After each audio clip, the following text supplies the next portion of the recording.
C'est ici, à Bilala, dans le district de Mvouti, à 112 km de Pointe-Noire, en plein massif du Chahut et sur les terres de ses ancêtres, que repose désormais Martin Parfait Aimé Koussoumavungu.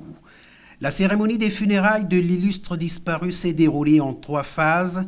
La première réservée au recueillement et au dépôt des gerbes de fleurs.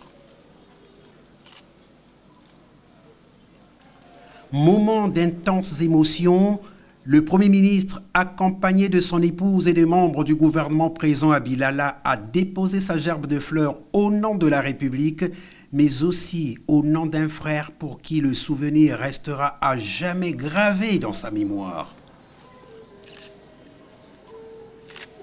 Même rituel pour le président de l'Assemblée nationale en compagnie de son épouse, Isidore Mvouba, qui avait une grande proximité avec le défunt.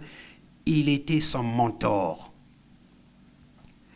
La deuxième phase a été celle de la messe de requiem à la paroisse catholique de Bilala, dite par Monseigneur Miguel Angel Olaviri, archevêque métropolitain de Pointe-Noire, accompagné de tout son clergé.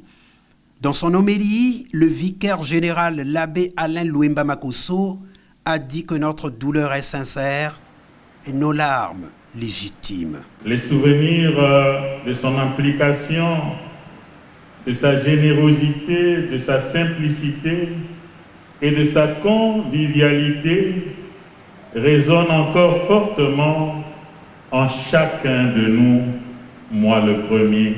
Plus pathétiques auront été les hommages des frères et sœurs à leur aîné et des enfants à leur cher papa. Et à Martin, tu as été la lumière de notre chemin. À chaque fois qu'on marchait, on avait toujours espoir que tu étais devant. Tu disais toujours, je suis là pour tout. Je ferai tout pour vous. Et tu as toujours été présent. Tu as été pour nous un père aimé, exceptionnel. Tu nous as donné les outils pour que l'on soit capable d'être debout, quelle que soit la situation. La messe terminée après l'absoute, Martin Parfait Aimé Koussoumavungu a été inhumé dans la stricte intimité familiale.